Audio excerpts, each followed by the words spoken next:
Good morning, everybody, and thank you to Sarah for joining me this morning. It's lovely to have you here. Welcome to you if you're watching on record this morning, or later on today or tomorrow, or whenever you get to this recording. Really pleased that you've joined me here, and I hope that you will go away today with some deeper understanding of how knowing our child's nervous system is a really key part of understanding their behavior. I'm going to use the pages from the ebook that hopefully you've downloaded. If not, I'll pop the link in. You can still get that, no problem. I'm going to use those pages as I go through this explanation because I want these two to run alongside each other. So I didn't want to do a whole lot of different slides. I'm going to try and make this as conversational as I can. Sarah, you are welcome to interrupt me at any point, ask any questions if you would like to. If not, that's absolutely fine. At the end, we'll do a Q&A, but I will have stopped the recording by then. So you're welcome to ask me your questions then if you prefer. So it's really lovely to have you here. Let me get that screen up. It's always a little clunky in the beginning, I find, with the Canvas slides. So bear with me while I share my screen and then we will make a start.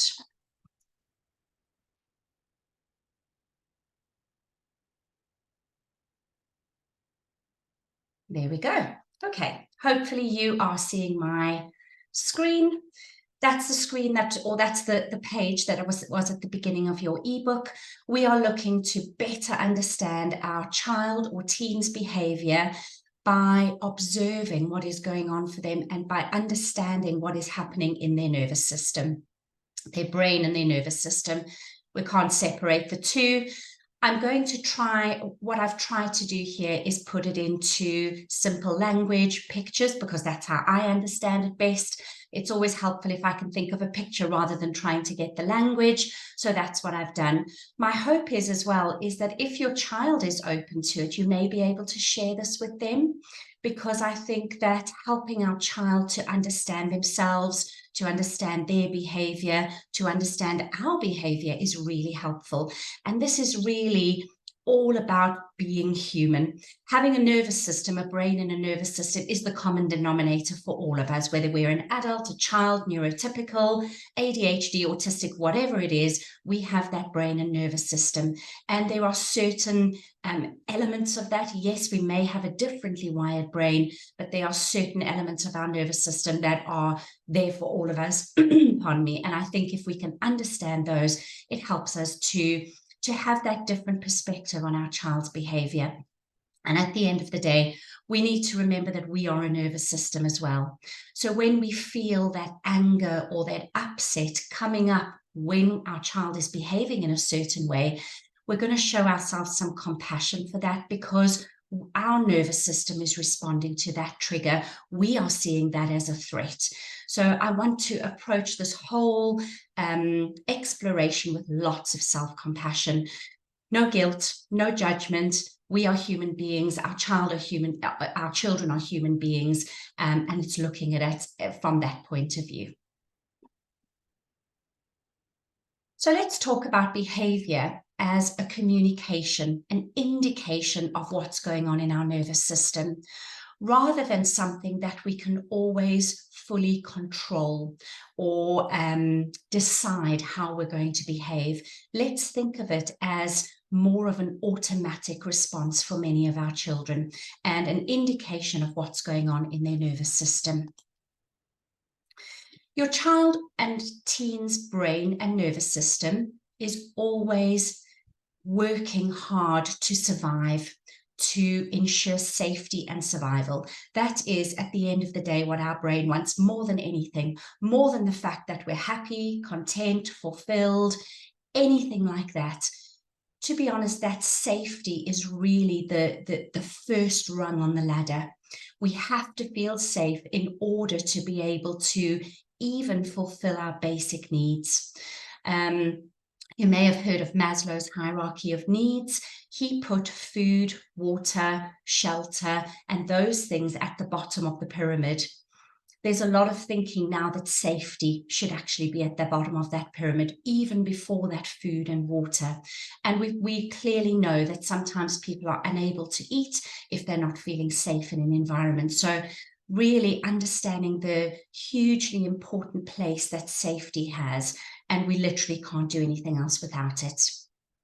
Our nervous system takes in information from the outside, sensory information, information from inside our body, and processes it, and then determines whether we are safe or under threat based on this information. And that happens completely subconsciously. We are not aware of even a fraction. We are only aware, should I say, of a fraction of the input that we are getting.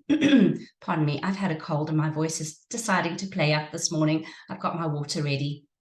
But our brain, we are only consciously aware of a really tiny fraction of that input. Most of it comes into our subconscious, but it still affects our nervous system, and it still gives that cue of safety or threat, and then our nervous system responds to that. So let's think about threat. Let's think about what is dangerous. Obviously, in our cavemen days, a saber-toothed tiger outside the cave would have been considered very threatening, and that is what our nervous system would have responded to. We don't have much of that around these days, but we certainly still have things that feel threatening to our nervous system. And I think what's really important is to recognize that what feels threatening to me may not feel threatening to you. What feels threatening to your child may feel completely safe to you, but we have to recognize that that is that person's individual experience. Those are the memories that are stored in that nervous system. So recognizing that, acknowledging that is the first step. When your child is very uncomfortable in a busy supermarket or at a birthday party where there's a lot of people, and to you that is a place that gives you energy and makes you feel happy and alive, that is where we have to be aware that our experience is different to our child's experience.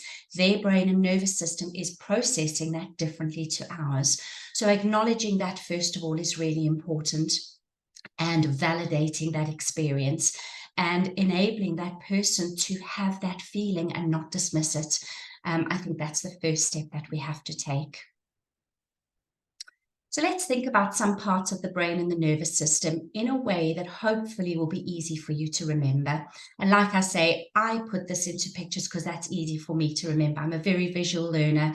I also feel that if we understand it this way, this is how we can transfer it to our children. We can help them to understand it as well with the simple language, the pictures, the characters. Hopefully all of that makes it really accessible. So if we think of our brain, first of all, and we jump first to the guard dog, that is representative of the amygdala of our brain. And the amygdala is the emotion center. That is the part of the brain that is looking out for safety and threat. So imagine that guard dog prowling and ears up, sniffing the air, looking out for what may be dangerous.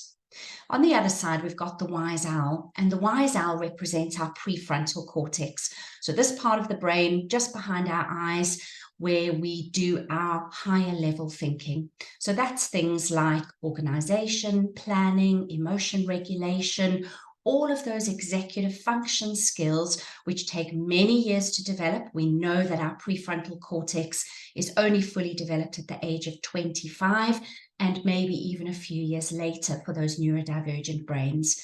So the wise owl is our thinking brain, our prefrontal cortex, and our amygdala is the guard dog. Those are the first two. That's where it starts. We'll go through the others and we're going to come back to those two. The tree is representative of the state of our nervous system of feeling safe and social. In the safe and social state, that is when we are able to engage easily with other people. We feel grounded, we feel calm often. We are able to give eye contact, we are able to learn, we are able to laugh. We feel safe and we feel present in the moment. Going across to the other side, we've got the gorilla. And the gorilla is what I've created as the fight mode.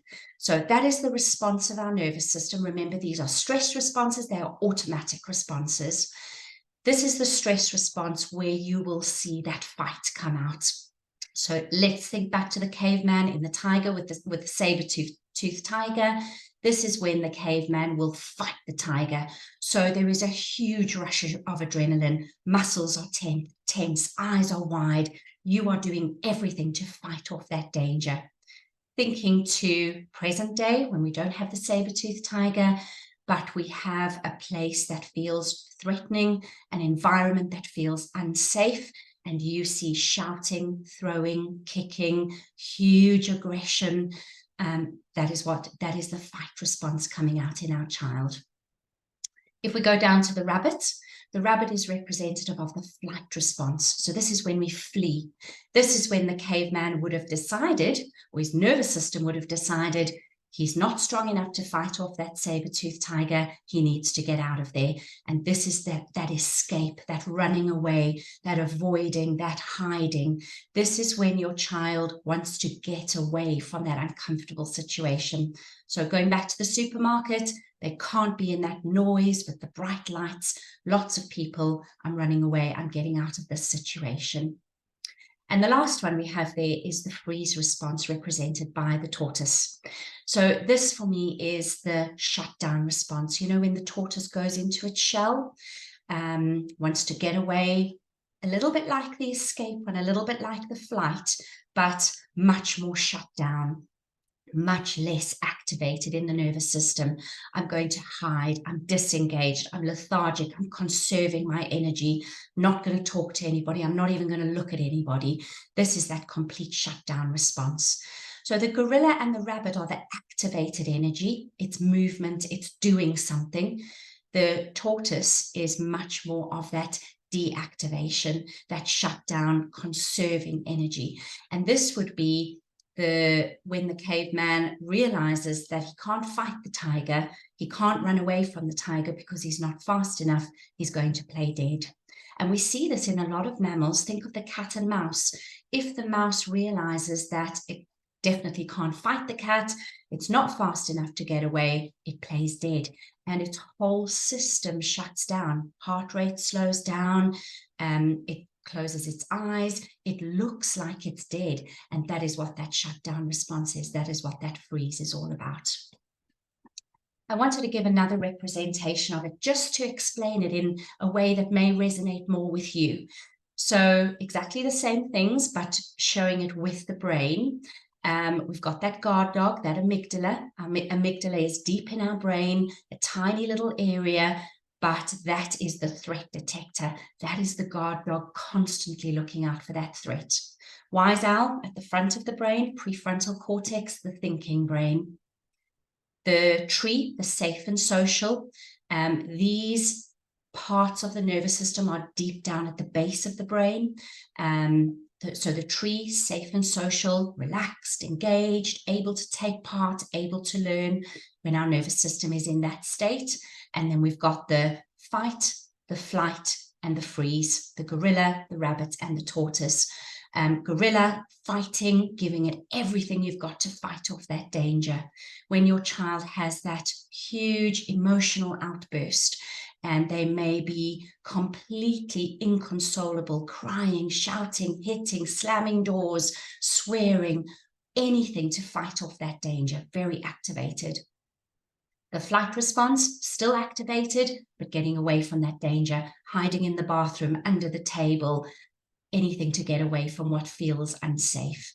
And the last one, the freeze response, that disengagement, going into your shell, disengaging from everything that's around you, everything to do to stay safe. That is the key word here.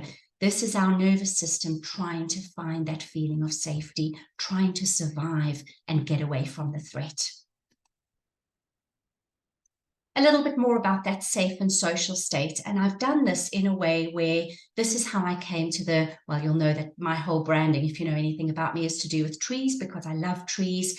But safe and social felt like a tree for me because when we feel that safe and social way, when we feel grounded, our nervous system is steady, it's calm, it's almost like a tree with strong roots and branches that reach out. We are almost open to whatever comes our way when we are in that state. We can tolerate more things. We are able to be open with people. We want to interact with people. We want to learn. We may get buffeted a little bit.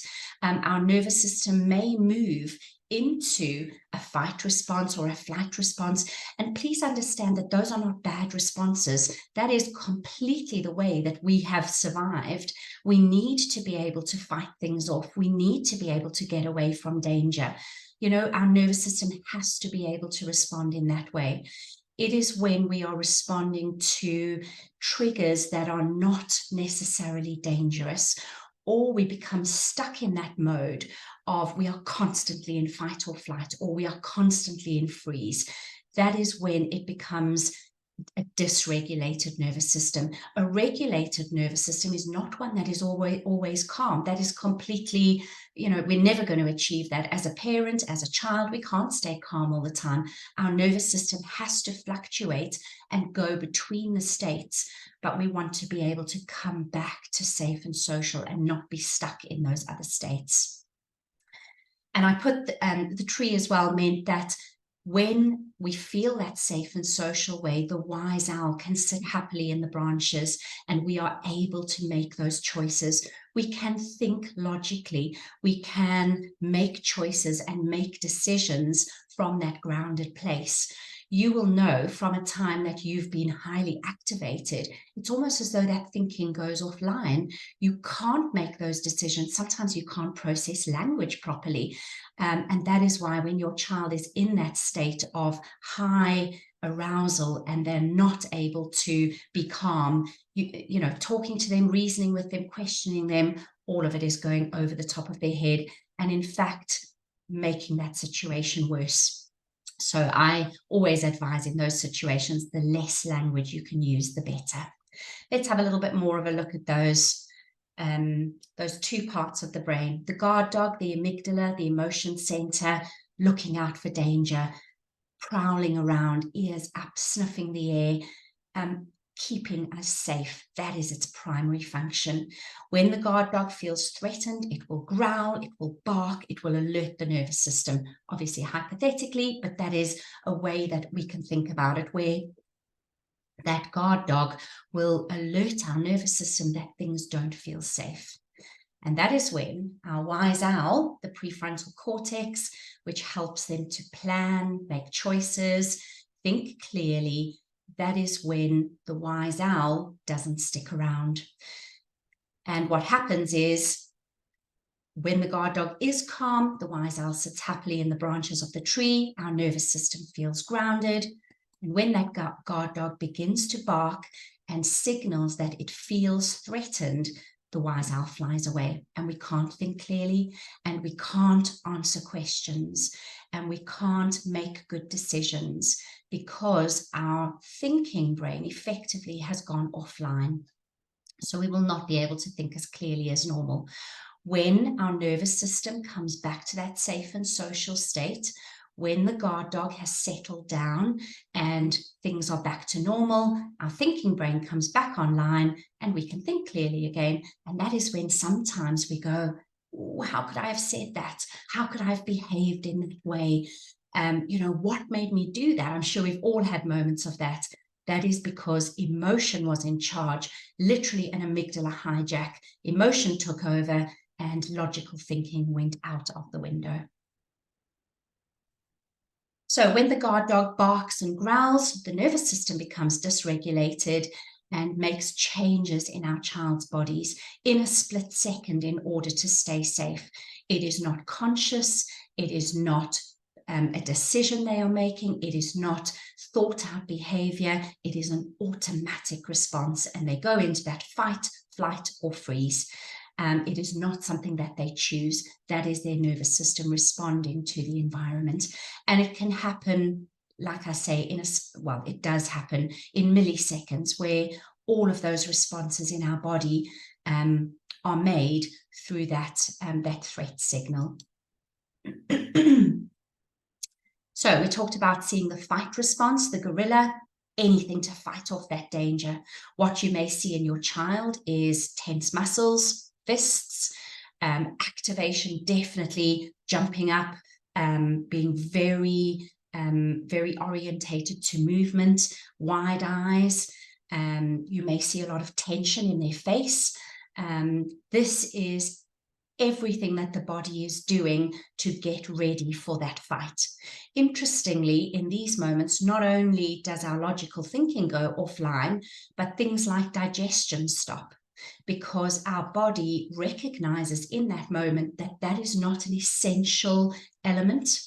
We don't have to digest our food right then to survive. What we do need to do is we do need to be activated. We do need to be able to fight off the danger.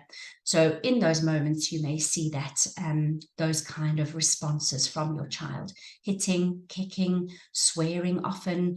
This is when you get those moments where they say things which may be very attacking to you. And afterwards, you get that huge sense of remorse from them. They know that they have been in that attacking mode, and they know that it feels awful, but in the moment, their logical thinking is offline. The rabbit, the flight response, running away from danger. So still activated, but getting away, hiding. Again, you will see that movement in their body. You will see those activated muscles. This is where the body takes in more oxygen. The lungs literally change in that moment in order to be able to take in more oxygen to enable us to move. So there's loads of changes that go on in the body when our nervous system goes into this response. And the tortoise, the freeze response, going into their shell, deactivation, no movement, conserving energy, ignoring what's going on in our own body, ignoring what's going on around us, hoping it will just disappear. And their body will look shut down. So you may see closed eyes or eyes that won't make contact with yours. You may see very little movement. You may see curling up into a fetal position. You may see the duvet over the head. Anything that shuts them away from what feels threatening to them outside. So ADHD and autistic brains may have a more sensitive guard dog for many reasons, and the brain science explains this really well. I only know a fraction of that, and I don't think we have to understand it fully. But what we can understand is, due to previous experience, due to differences in the way that ADHD and autistic brains process information, this may mean that the guard dog is on higher alert. So it may react more quickly, or it may react more often to those cues of danger, and it may go into that fight, flight, and freeze more often and more easily than other brains. It also may stay on high alert. So we talked about a regulated nervous system being able to go into fight or flight or freeze, but come back to that safe and social state easily. The ADHD and autistic brain may not do that as easily. And that may be because they've been in that mode, that fight, flight, or freeze so many times that everything feels dangerous. It could be that that feels comfortable for them because they've got used to it. Our brain makes predictions all of the time in every environment that we're in. So it will think about whether we are safe, and have we been safe in this environment before? What happened the last time we were in this place? What happened the last time we were with this person? And all of that is determining that threat level. So the guard dog is taking all of those things into account. So a few reasons why that ADHD autistic guard dog may be more sensitive is that those brains often have sensory processing differences. So they may be more alert to sight, sound, taste, smell, touch, and feelings in the body. Or they may also be less reactive to those things. Those sensory processing differences often mean that sensory cues are misinterpreted. So for instance, in the supermarket, that crowd of people may be interpreted as a danger, where it's not specifically a danger, but for that young person's brain that feels really uncomfortable due to their sensory processing differences. Executive function differences, we talked about the prefrontal cortex at the front of the brain, the wise owl. There are often executive function differences in neurodivergent brains. So difficulties sometimes with organization, planning, timekeeping, emotion regulation, attention and focus. All of those things are executive functions, and there may be differences in those. And when a person is in a situation where the expectation is that they have a certain level of functioning of that executive function, and they know that they can't meet that expectation, that will feel dangerous. So a young person in school expected to sit in a chair and concentrate for an hour, where they know that they find that extremely difficult and they're not going to meet that expectation, and they know that there will be harsh words or a punishment for that, that will be extremely threatening for that young person.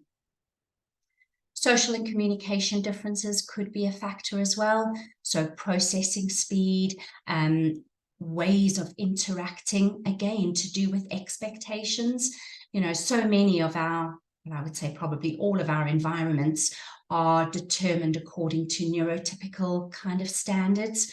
So when you don't have a neurotypical brain and your brain responds to things in different ways, or communicates in different ways, or processes things differently, you know you're not going to meet those expectations, and that will then feel threatening. And that is when that guard dog comes into effect.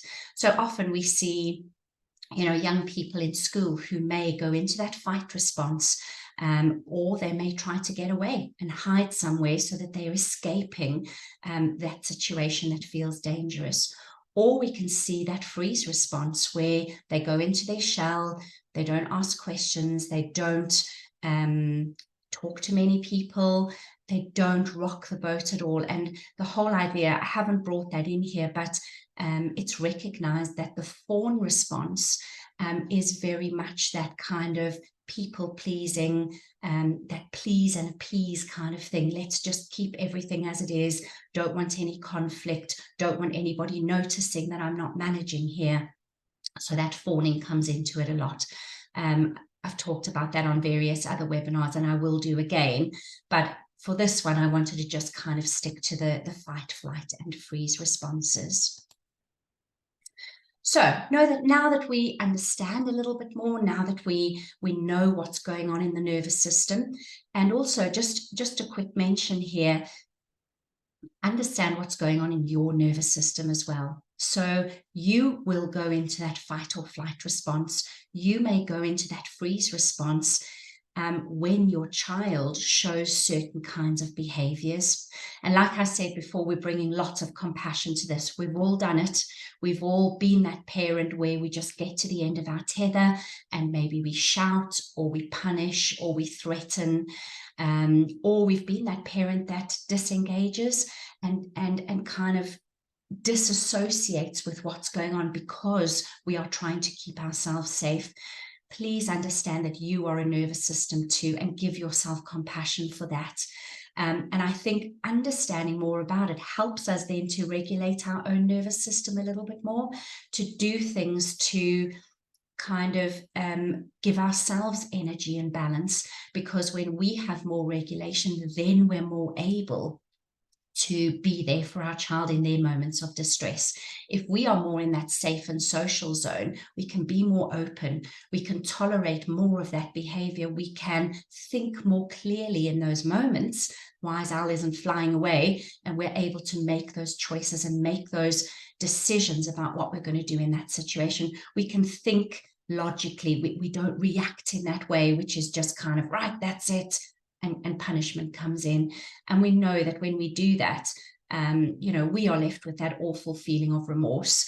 It doesn't help the situation. So what we are aiming for is to have our nervous system in that regulated state more often. And that doesn't mean by any means that we have to be that constantly calm parent.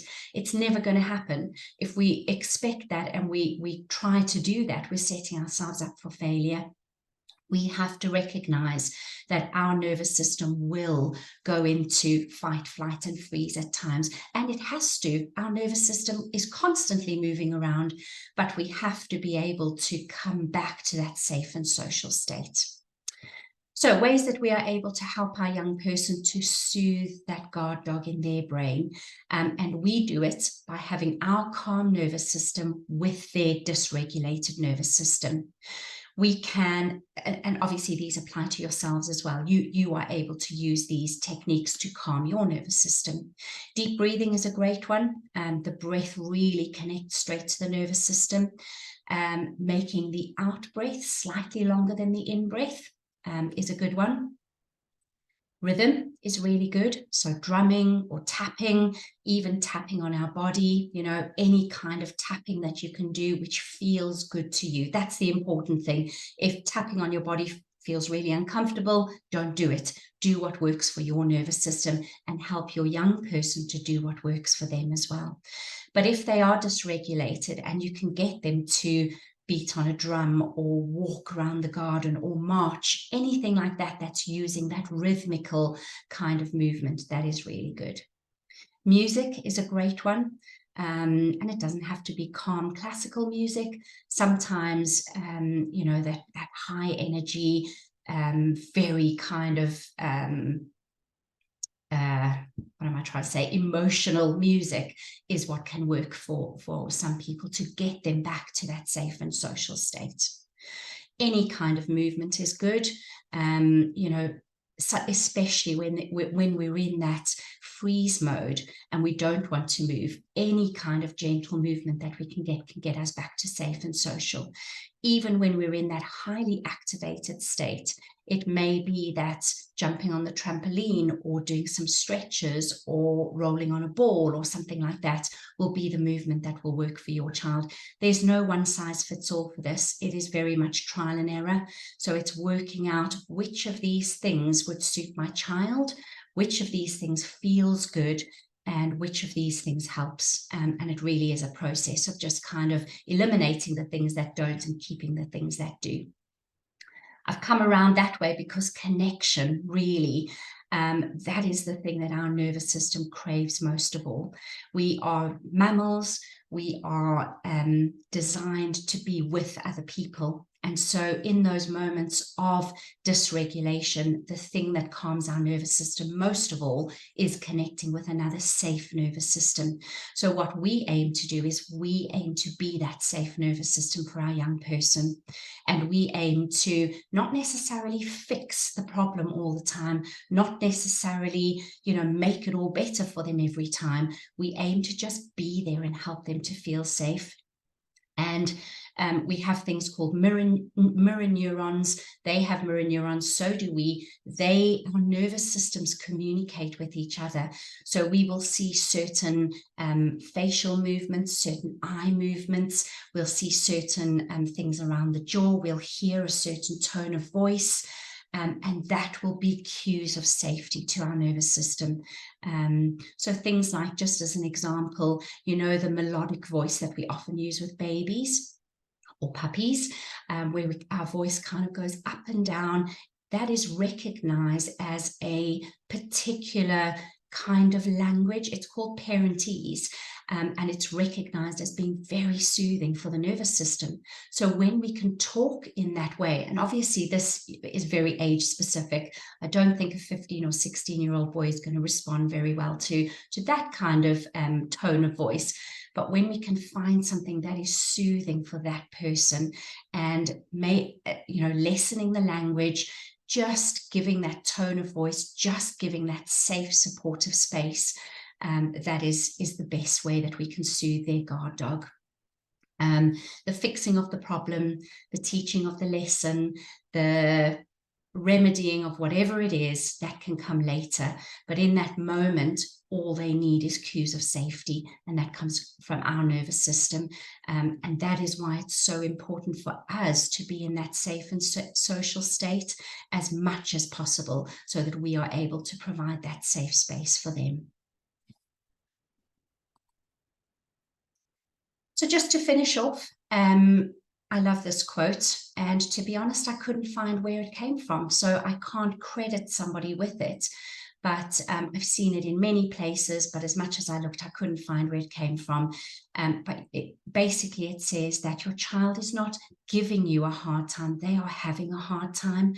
So recognizing that when you see those big behaviors, your child is struggling with something, there is something in that environment which is giving them cues of danger. Something feels uncomfortable and their nervous system is responding to that.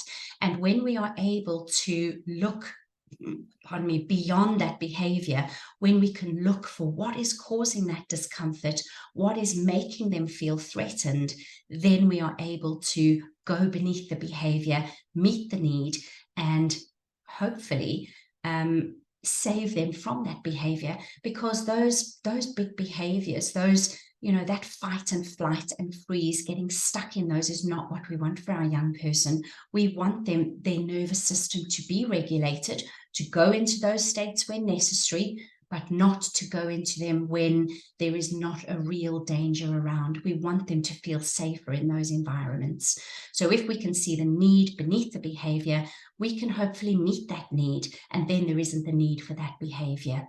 And in doing so, we can form that strong connection with our child. Again, you will know that I'm all about that connection, all about that relationship. That is always the goal, is to form that strong connection with our child so that, you can talk to them more, collaborate with them more. You have that strong relationship as that foundation to meet those challenges going forward. So I hope that's been helpful. I just want to mention at the end of our talk here about our community. You'll probably have seen from my posts that we are offering our founding members access price until Sunday, until bonfire night. It was bonfire night, but it's also my niece's 18th birthday. So I thought, there we go, let's choose the 5th of November. So you are very welcome to join our community if that feels right for you now. Until Sunday, you can join for £75 for 3 months of access. You will get access to the Connect Parent videos, which is the workshops that I do online with small groups of parents. I've made all of that content into videos, and you can watch those on demand as many times as you want to in those 3 months. We also do a weekly Q&A session, so you can join me on Zoom or you can watch afterwards. We also do a monthly webinar where we dive deeper into a particular topic. So something like this, where there'll be information and then an opportunity for Q&A at the end.